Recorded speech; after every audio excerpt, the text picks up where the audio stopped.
Let's get going, if you don't mind.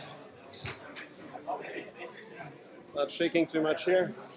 All right, so welcome to the second session of Electrodynamics. In the meantime, I guess you've had another exercise session of a slightly different format.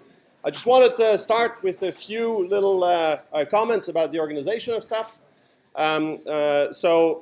First of all, during the exercise sessions, there was an observation made by the TAs that it wasn't so clear to you what you should know beforehand and what you should just like rederive or kind of look back. So what I did is that I added a file for you in the Canvas repository. It's the diagnostics file, this thing here. So the idea of this beast is that it kind of gives you a minimal set of things that really you should know out of this course. You know, maybe with a lot of preliminary knowledge from other courses, but certainly walking out of this course, you should be able to do these things. So the idea is that for each kind of module, and what I mean by a module here is like big chunks corresponding more or less to chapters in Griffiths, like electrostatics, that's one module, and then methods for the electrostatic potential, it's another module. Magnetostatics, then electrodynamics and matter, all these things. For each of these, what I'm going to do is give you a list of stuff that really, you know, I'm paid to teach you. And I'm paid to certify that as you walk out of this course, you know this. Minimal, okay? So this is listed in these things. So with math preliminaries, this is stuff that you really should know. And don't worry, I mean, it's a big list, yes, but some of these things are quite simple. Some of these things you'll just read through and you'll say, I know that, it's okay. If you don't know that, then please take corrective action now. Because at the exam, it's going to be too late. You will need these things to be able to survive the exam. It's all a question of survival, of course, yeah? So for example, for electrostatics, you know, I expect a number of things. So this is not a course about learning stuff by heart, okay? There's a lot of stuff in there. I don't ask you to learn everything by heart. But that doesn't mean that I don't expect you to know some things by heart, okay? And that makes it hopefully a bit clearer. Now these lists are just put up now. They'll be changing a little bit, but I think converging very, very quickly. And certainly before the time of the exams and things, we'll just make it very, very clear what's in there. But please also view these as a minimal set of things that you really, really should know and should be able to do. Okay, so hopefully that gives you a bit of an indication.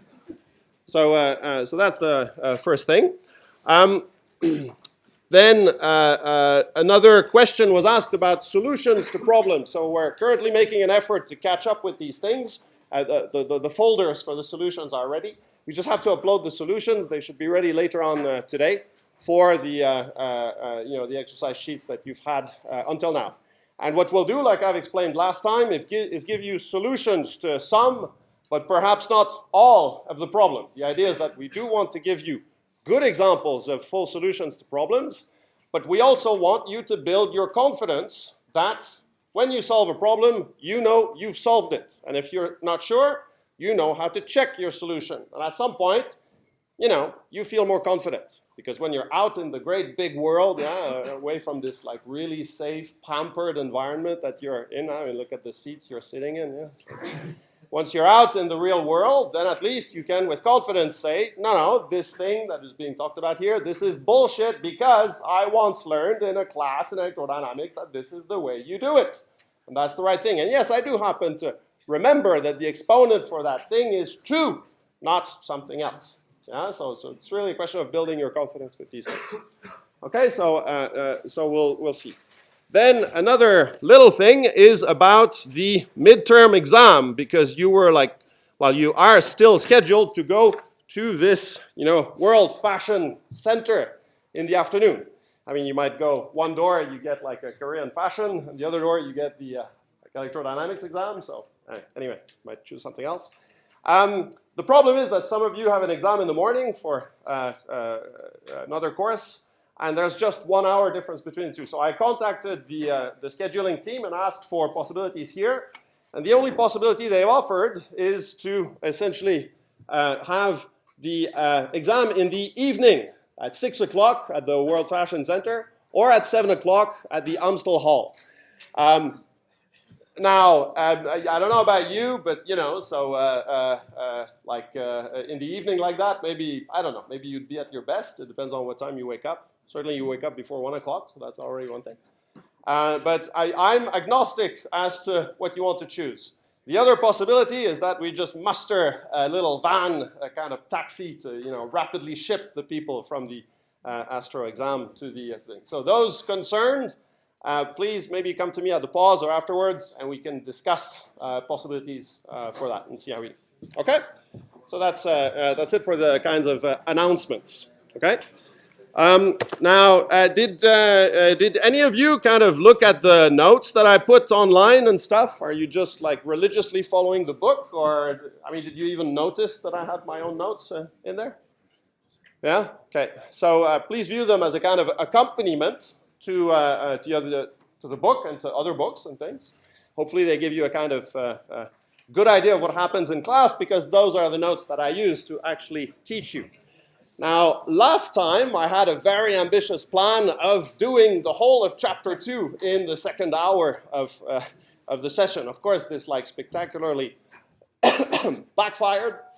So today we're going to do a bit of a catch-up on that. Today what I would like to do is really push forward on electrostatics, reminding you of stuff that you already know, and then we see how far we get. Okay? In an ideal world, I'd get to the method of images. I'm not quite sure we'll get there. But anyway, let's just see how we do.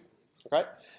One little thing I wanted to mention is that in the integral that I did on the board last time, I was going too fast when I wrote it here. The little exponent was just a half, right? Like as per the formula on the right, the nota bene formula. So if you were confused by that, then it's a good sign that you were like following and things.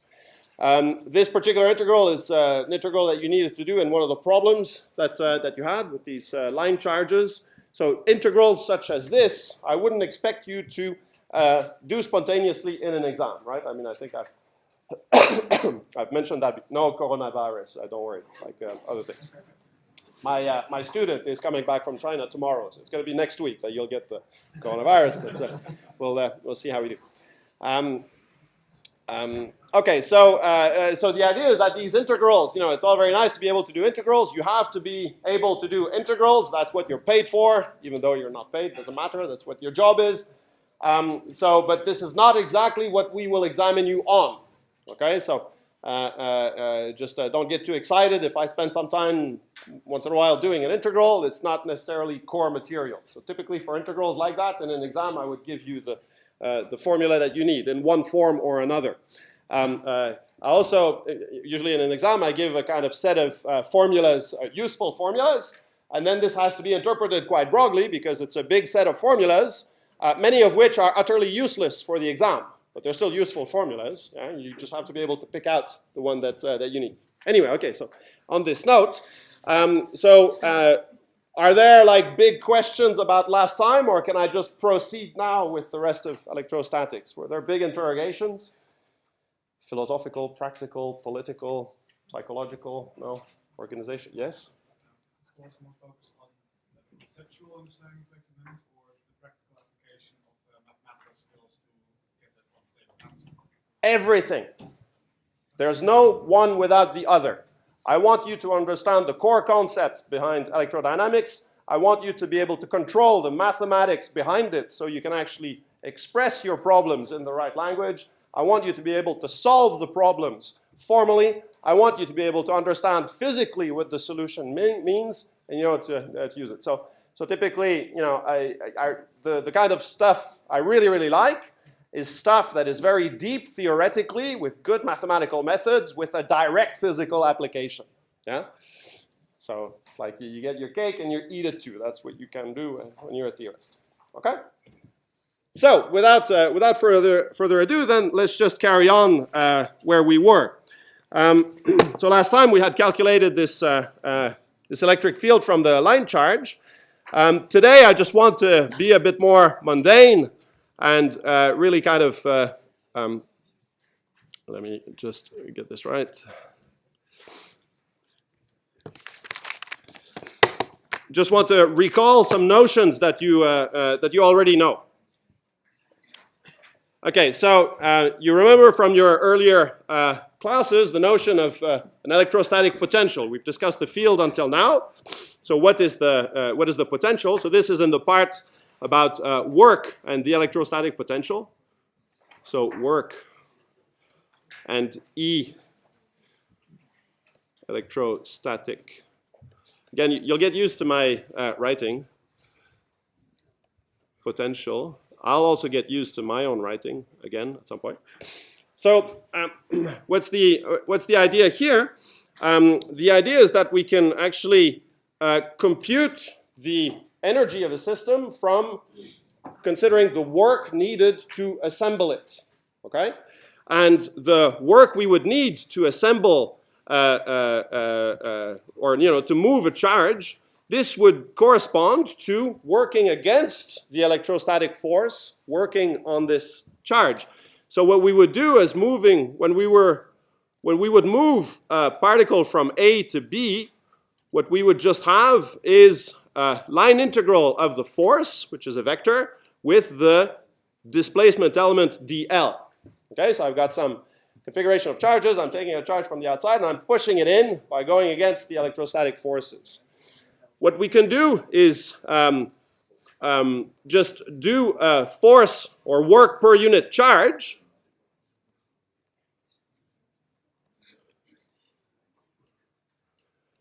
Okay, because that shouldn't happen. Because of course the force that we have is proportional to this test charge that we're bringing in. So we can talk about a work per unit charge, which is just now, instead of the force, just having the field in there. So in Griffiths, it's written as WU, and this is just the same thing from A to B, but now of the electric field with the dl. Okay? Now, the idea is that what we can do is define the notion of potential from a certain reference point somewhere, right? And then the potential is going to be this integral, so the kind of work per unit charge that we have to do to bring this charge in. Okay, so can define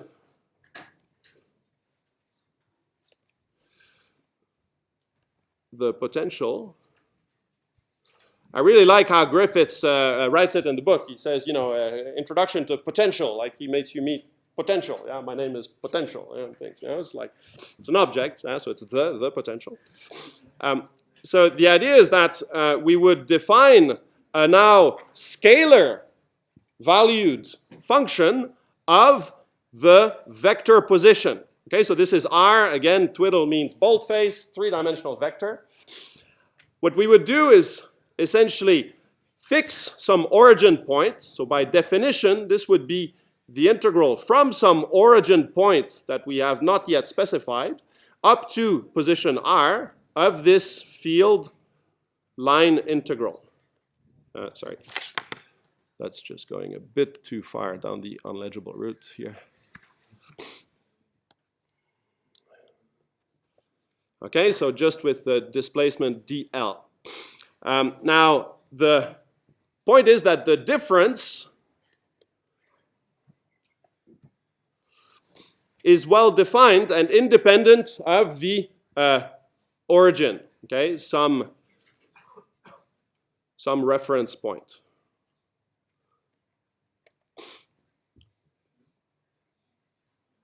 So the difference in potential is independent of the origin point. So I could write just V at a point B minus V at a point A as just minus the integral from A to B of E dl. Okay? So this is all known stuff, right? I mean, you should recognize all these things quite well. Now, the kind of tradition is to, or the simplest thing we can do is imagine that we put this reference point at infinity. Okay, and then at this infinite point, if our charge distribution is concentrated in the finite regions, or finite coordinate regions of space, the field kind of vanishes. So then, the integral converges to something good. Okay, so putting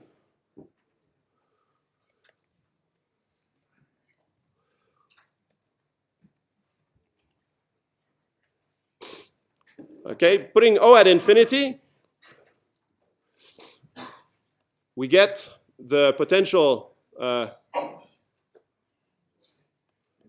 for a point charge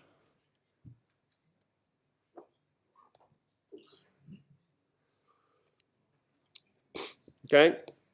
So this this potential V at R is the one that you know very well. It's just this 1 over 4 pi epsilon 0 with the value of the charge divided by R. Okay, and be careful with the notations here. Okay, because here now R is the absolute value of the position. Right? It's a scalar. This is a scalar potential. Okay, so this is a scalar valued function. You choose your reference, and then that's your potential for this. Or if you want, let me be even more. So let me put the potential, the charge thing at R prime. Okay. So in these kind of more expanded notations, the potential at point R for a point charge Q coming at, sitting at R prime is just this 1 over R function here. Okay, so you've seen it. And then for a collection of charges,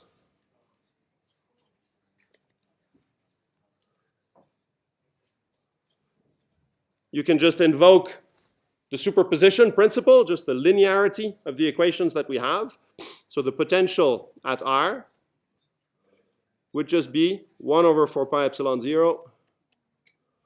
Now the summation over all your charges of Qi divided by R minus Ri.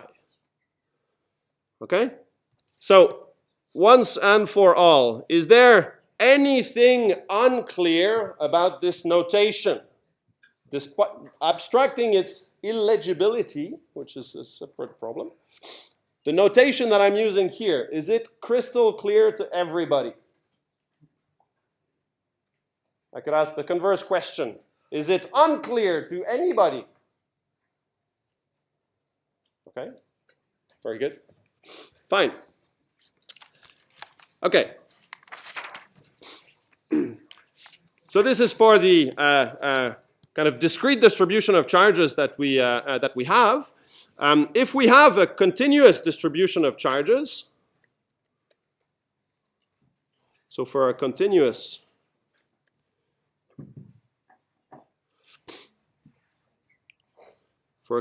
charge distribution rho of R, okay, then my potential at a point R is going to be 1 over 4 pi epsilon 0. And now what I'm going to do is integrate in space in the volume V that I have. So this is not the same V. It just means the volume integral over the region of space where the charge density is non-vanishing. Volume element in your favorite coordinate system. That question at the back, yes? Yeah, for the collection of charges, mustn't the Ri with a prime?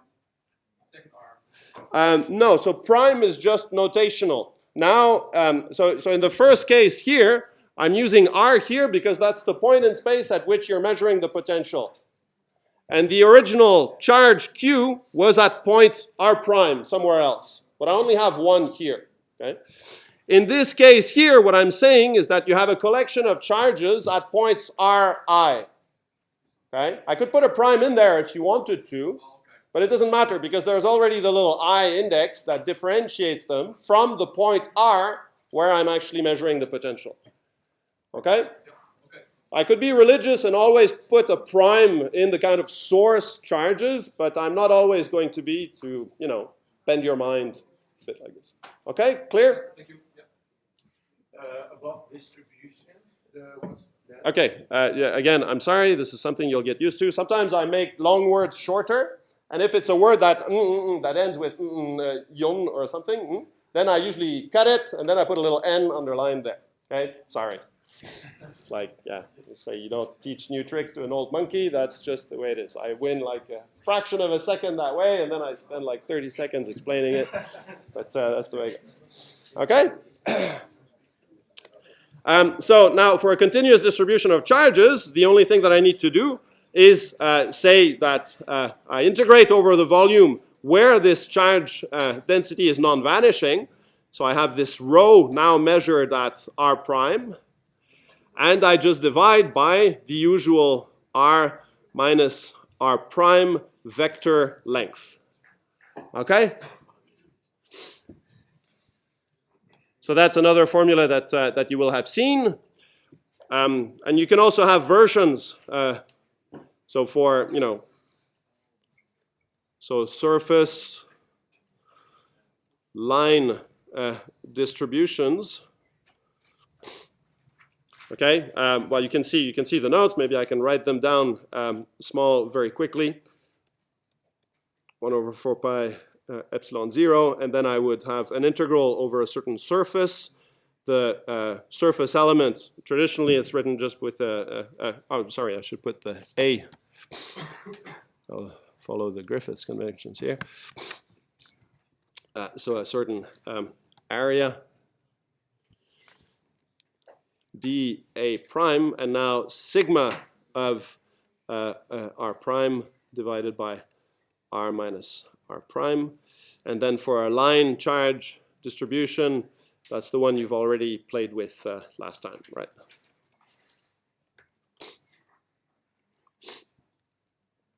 So integral over a certain path, dl prime of some line charge distribution. Traditionally, you just use lambda for the line charge density, again with r minus r prime. Okay, so these equations here for the surface and line distribution, they're in the notes. This one here, it's also quite easy. So what do you need to remember this equation? Right, okay, there's the prefactor 1 over 4 pi epsilon 0. So that's kind of cool because it's always 1 over 4 pi epsilon 0. So now you just write something, you start with 1 over 4 pi epsilon 0, and then if it's not what you need, you erase it. But most of the time, that's what you need, so it's already there. The only thing you need to remember is 1 over distance, right? Because each charge generates a potential that goes like 1 over distance, and that's it, okay? It's the only element that you need to remember to cook up this formula once again. So it's not so complicated, is it? Yeah? So this formula really, you can know quite easily. Okay. Okay, now, of course, the usefulness of the potential formulation, I mean, we're only starting to talk about it. Okay, so if I look back at the potential difference,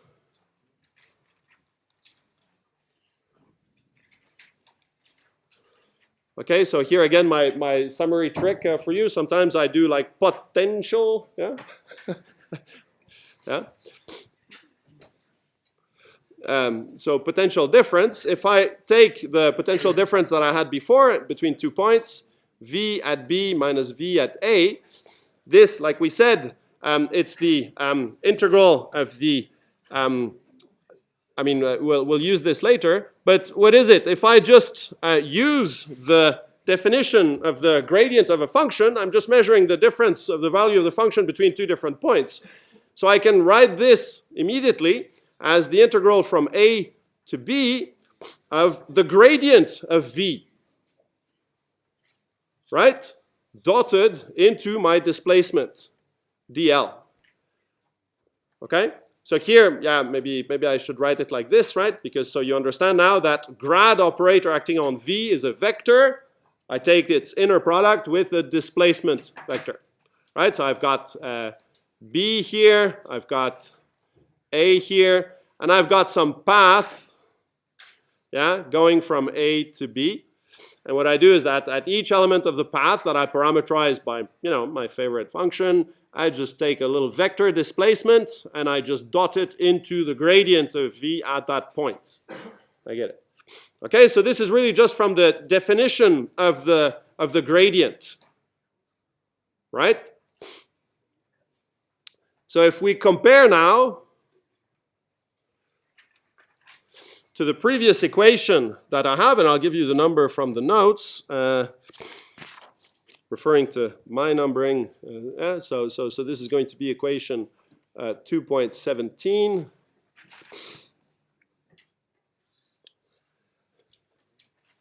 So if I compare it to 2.17, so since this is true,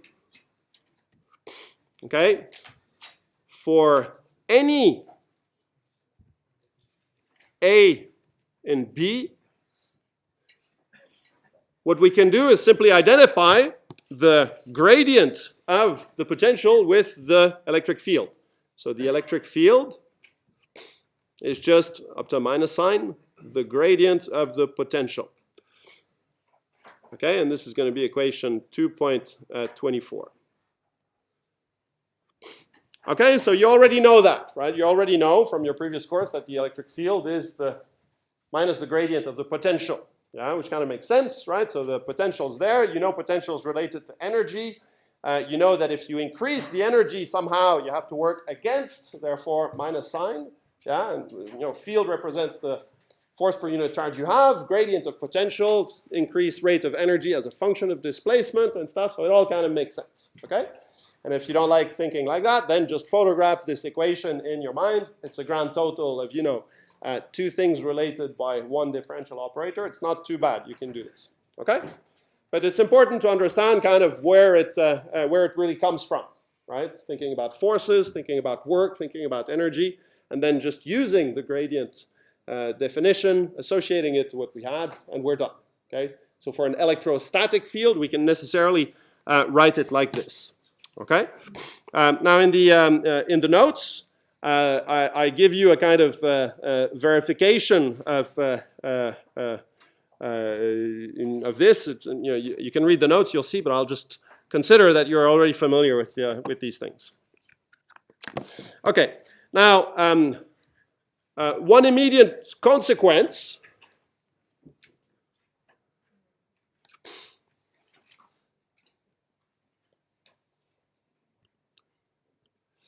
that's better, right? So immediate consequence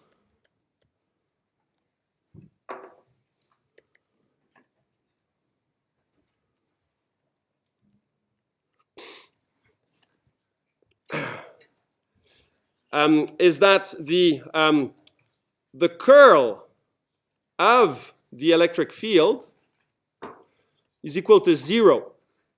Okay? Since the curl of a gradient is equal to 0. Okay? So this is one of the kind of identities that you have with these differential operators. It just comes from the fact that you can reorder the differential operators pairwise, so ddx, ddy, it's the same thing as ddy, ddx. So then you can see by doing this that it's all the same thing. So the curl of an electrostatic field vanishes. Another way of seeing this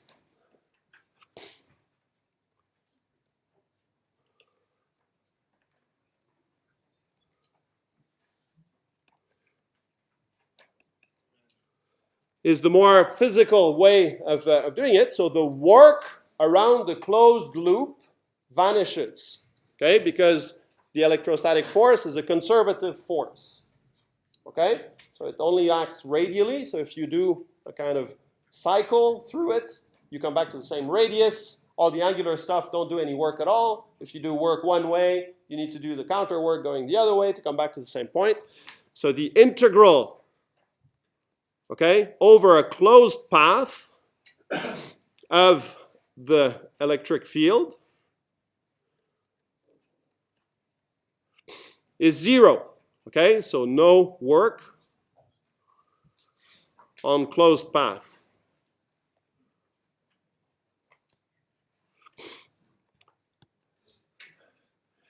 And then you just call up your good friend Stokes, yeah? And Stokes says, I got the right thing for you here. Yeah, because I can just write this contour integral here as a surface integral of the curl, okay?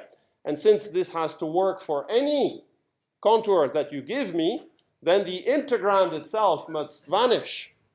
Therefore, the curl of E is equal to 0. Okay?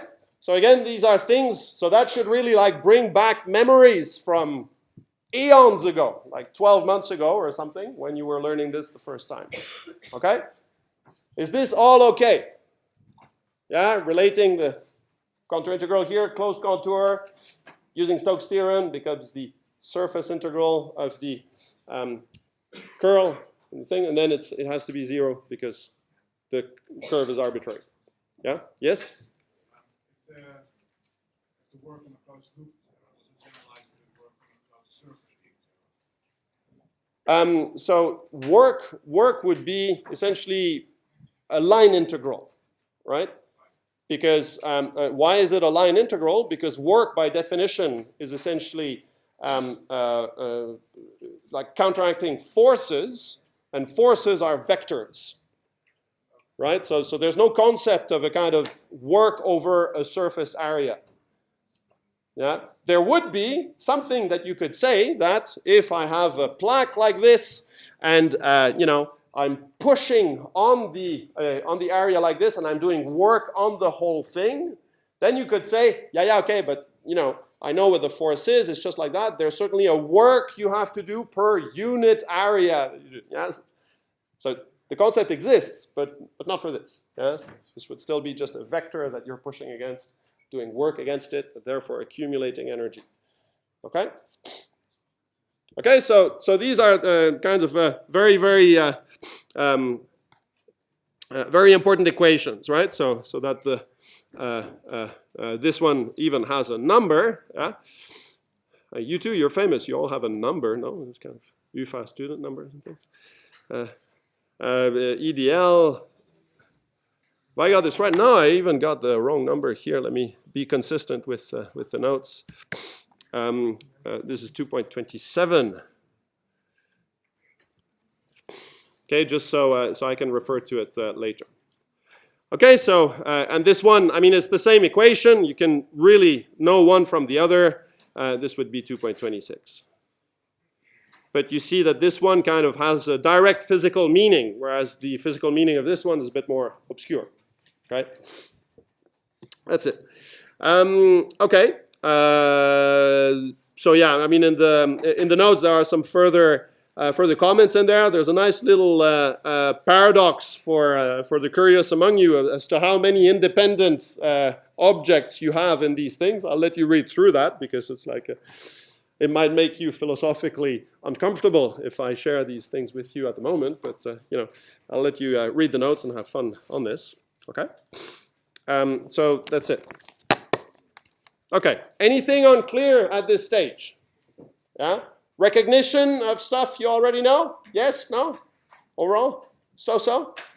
I mean, but there is a match, no? You have used the same symbols before for the electric field, for the curl, you know, line integrals, Stokes' theorem, things, okay? So this is, hopefully, you know, you'll re-familiarize yourself with your former self that used to know these things. Yeah. Okay. Now, the next thing that we can do, so we have a formula for the curl of an electrostatic field. The next differential operator that we need in order to fully specify the thing, we'll get back to this later, is the divergence. Okay? So let's talk about that now. So divergence of the electrostatic field. So let me just write it E. Shorter, okay? What's the idea? Again, I'm just going to remind you of stuff that you already know. You kind of imagine that there's a charge somewhere and that it has little arrows coming out. Yeah, it's always exciting, all these little arrows flying out of this thing. And then you have arrows coming out, and then as they go further, they become weaker and stuff. That's the kind of pedestrian way of representing an electric field. Okay, you imagine field lines going from positive to negative. And these field lines are meant to be like spaghettiing through space and never be cut, except at their endpoints where they meet a point charge. Okay? And now what you can do is say, oh, let me let me draw a kind of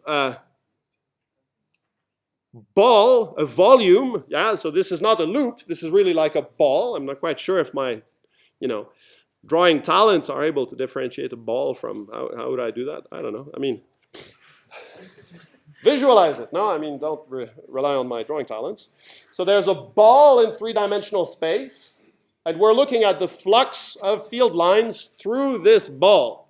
And of course, there are lines coming in and there are lines coming out. Yeah, so you would have a field line coming in here, coming at the back. Yeah, it would be here, and then suddenly it would pierce the surface, come through, and then pierce out again on the other side. Okay, so here it's inside, and then it comes back outside. So it looks like a kind of, anyway, fine. I can't do drawings, yeah, sorry. So the idea is that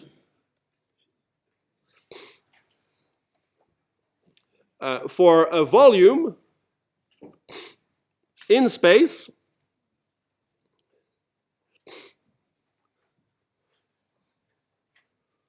with the surface S, okay?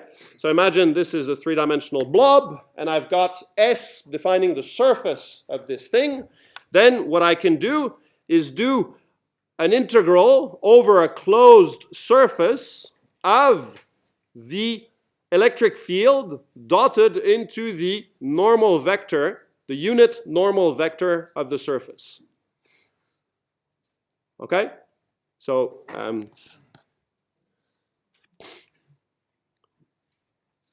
so this is the unit normal vector at the surface. Okay, so if I've got like a section of my surface like this, I've got the little dA like this, and the size of the dA is the surface element. Okay, and then I can have, let me be fancy here, yeah, orange for Dutch, yeah, there you go. I've got my electrical vector coming like this, okay? It's not such a nice orange. Now, why did you choose orange anyway? It's like lots of nicer colors. Anyway, I'm Canadian, remember. So that's the idea. You take the surface, you've got the normal vector on the surface. The differential element is really a vector unit direction with the dA representing the surface that you have there. And you're taking the dot product of the field with the surface element. You're integrating it everywhere on this surface, okay? And you see what that gives you. And now you probably remember from your ancient history that if you do that,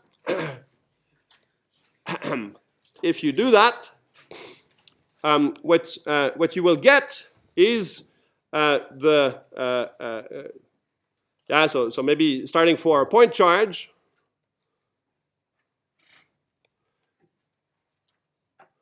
For a point charge which is sitting inside S, with S equal to a sphere of radius r, then you can do this integral explicitly. We know what the field is, 1 over 4 pi epsilon 0. Our integral over S is just an integral with the so I mean, there's a charge Q. Let me write the Q here. The volume that I have is just r squared sine theta dr d theta d phi. Okay, and then what I'm doing is I'm taking the electric field. The electric field is just pointing radially out. You remember? So it's just r hat over r squared. That's the electric field. And now the differential surface element I've got here, but the unit vector is just r hat. Okay? And, so the integral d theta d phi with this, that gives me the 4 pi. You remember your spherical integrals. the r square goes against this one. R dot r is equal to 1. Yeah, because it's a unit vector. R dot r, r hat dot r hat is equal to 1.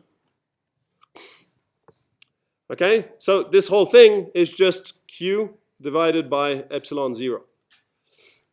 Okay, again, this is an integral that you will have done in the first year. And it's just done conveniently putting the charge at the origin of the spherical coordinates we have, but that doesn't matter. The grand idea is that by superposition, we can read off the general statement. Okay, so Gauss's law. And this is the integral form.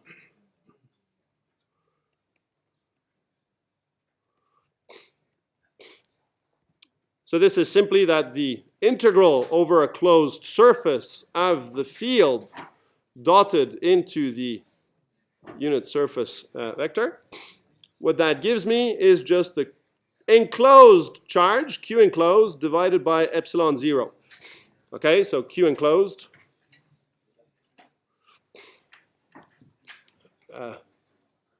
It's the total charge inside S.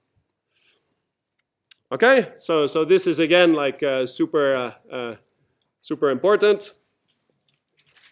Okay, equation 230.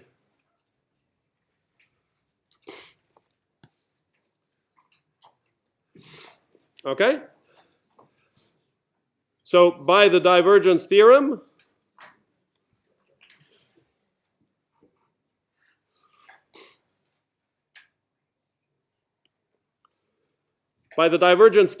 we have that the integral over a closed surface, well, let me just write it like that to confuse you, to show you that it's the same thing.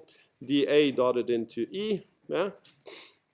This is the same thing as the integral over a certain volume of the divergence of E.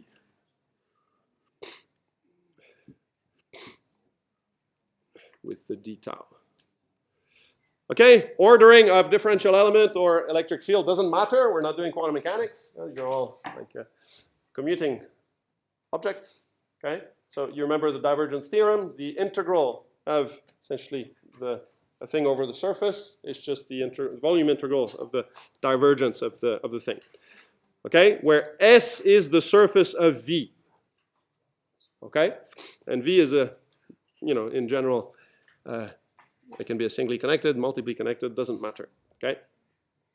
So what we get from essentially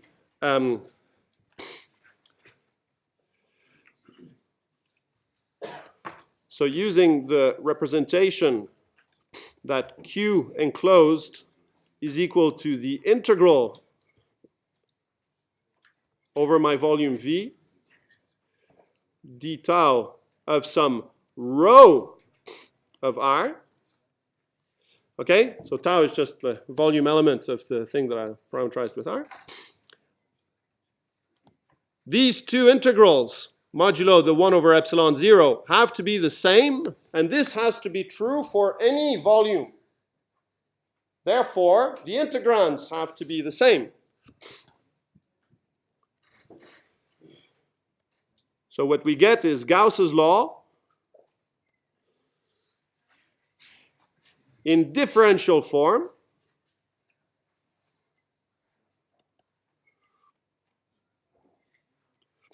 which is just telling me that the divergence of the electric field is set by the local charge, yeah, divided by this constant epsilon 0. Okay? So this, of course, is a function of space, right? Left and right objects are functions of space, because E is a function of space and rho is a function of space. Okay? But this relates the two. Essentially, the change in the divergence of E is related to the change in the charge density somewhere. Yeah? If I have a little charge density, that's the change in the divergence that I get. Okay? You've seen both of these forms of Gauss's law before, right? So this is known material, okay? But just like, old friends, yeah, from a year ago, yeah, you bump into them again, yeah, they're still there. They haven't changed. That's cool, okay? So, we'll make good use of them, okay? So maybe just in 2 minutes, so why is this so important? Why is this so useful? The idea is that we already had an expression for the electric field. You remember, it was a question of integrating over this charge distribution, this r minus r prime divided, vector divided by r minus r prime cubed, so we get the 1 over r squared stuff. It can get quite nasty, distributions, three-dimensional integrals, blah, blah, blah. The nice thing about Gauss's law is that it becomes useful when your problem has certain symmetries, okay? So if you have, for example, a problem with spherical symmetry, yeah? For example, a point charge, or for example, a spherical distribution of charge, then because of this symmetry, you know that the field is going to have the same symmetry. If you rotate, it will rotate with, okay? And then you can use your nose to plug the symmetry in there and say, by Gauss, I will just use this symmetry to simplify my integrals very much. So just as a refresher of this, maybe in 2 minutes, yeah? So a refresh. Let's do the field of a uniformly charged sphere. Bless you. Okay, and this is a sphere of radius r and total charge q.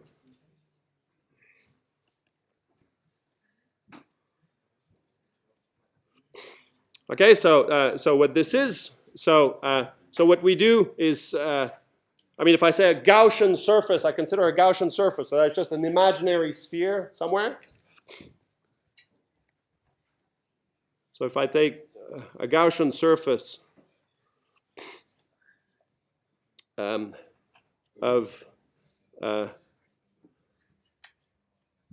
radius r, which is greater than r, then what I get is that if I take the integral over this Gaussian surface of E dotted into dA, then what is this? This is really just the integral of, the sphere is there, the unit vector is pointing out, the field is pointing in the same direction. So then essentially the integrand just becomes the size of the field with the differential element for the surface. And, we know what so E does not vary along the surface, so it can be moved out of the integral. The integral of the surface element is just the surface of this imaginary sphere. The surface of this imaginary sphere is just 4 pi r squared. Okay, so that's one thing. Yeah, so E itself is just the size of the field with the unit vector in the radial direction. Okay? So immediately we just get that E is Q over 4 pi epsilon 0 in the direction r hat with the 1 over r squared. Okay, so here I don't do the r over r cubed because this is already an r hat. Yeah, therefore it's like it's got unit length, 1 over r squared. Okay, so we've just like re-derived factually Coulomb's law from this thing. Okay, in the notes there's another example with a cylinder. Now, so you just have a cylinder with a uniform charge density as well. And now what you want to do is just use cylindrical coordinates, but you do the same thing. You just define yourself a little cylinder in, outside of the original cylinder. Then you measure the flux, vanishes on both ends. You do the integral on here, and you immediately get the thing. So I'll just let you look at the notes for this particular example. Question? shouldn't the R squared be the normal? R squared? I'm sorry? Like you're dividing through R squared, shouldn't that be the norm of the vector? So this, yeah, that's what this means. If you want, yeah. So in this case here, yeah, maybe I should just again let me use my usual notation. So here, let me say that the thing is centered at the origin.